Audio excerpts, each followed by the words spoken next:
Hello everyone, welcome to Ginkgo Talks once again. Today let's learn about plant-water relations. We all know that water is called the universal solvent because many solutes can be dissolved in water than in any other solvent. We also know that water is life as it is a major constituent of all living organisms. But have you ever wondered what makes water a universal solvent? And do you want to understand its chemical structure and physical properties that make it a universal solvent? Then you have come to the right place. Before we come right to its chemical structure and physical properties, it is crucial for us to understand the importance of water in plants. Water is important in plants because it makes up most of the plant cell's mass. That's not surprising since a large water-filled central vacuole makes most part of the cell volume and the cytoplasm only makes up about 5 to 10% of the total cell volume. Water typically constitutes 80 to 95% of the mass of growing plant tissues. Common vegetables such as carrots and lettuce may contain 85 to 95% water.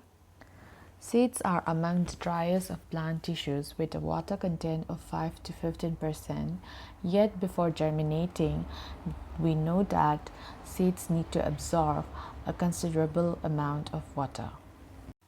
As a solvent, it makes up the medium for the movement of molecules within and between cells and greatly influences the structure of proteins, nucleic acids, polysaccharides, and other cell constituents.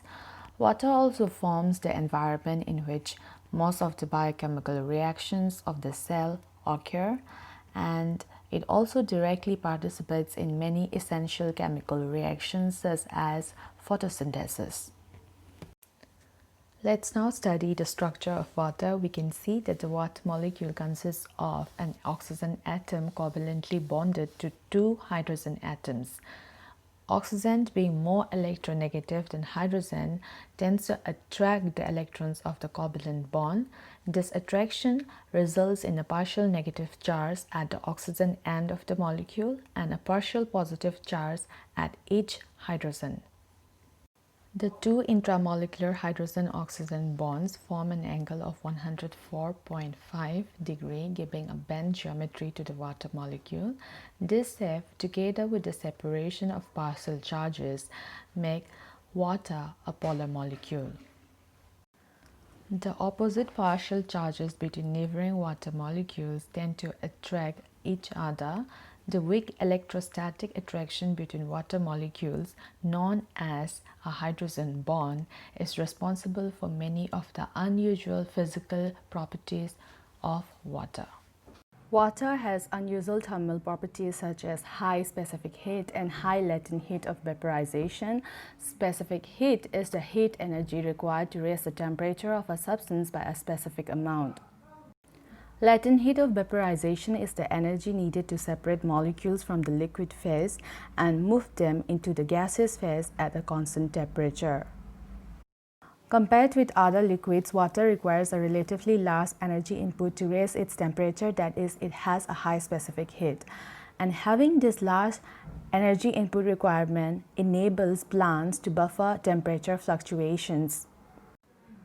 Meanwhile, the high latent heat of vaporization of water enables plants to cool themselves by evaporating water from leaf surfaces in a process called transpiration.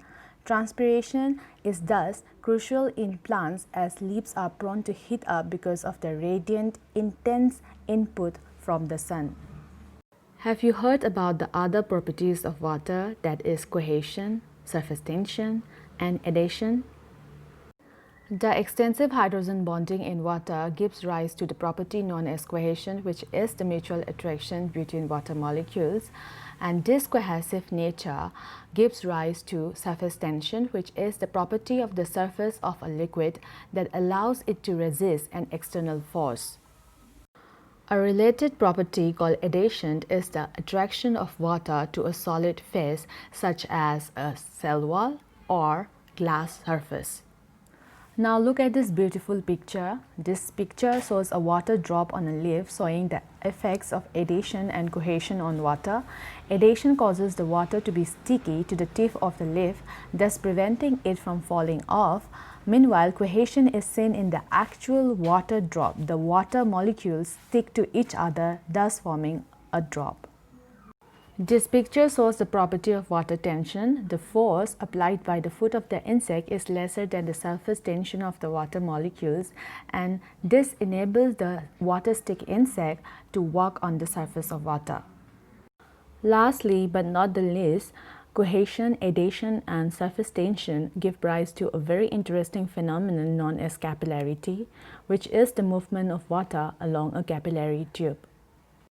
These are the references used to prepare this lecture. Thank you for your time. If you find the video useful, please like and subscribe to our channel, and do come back for part 2.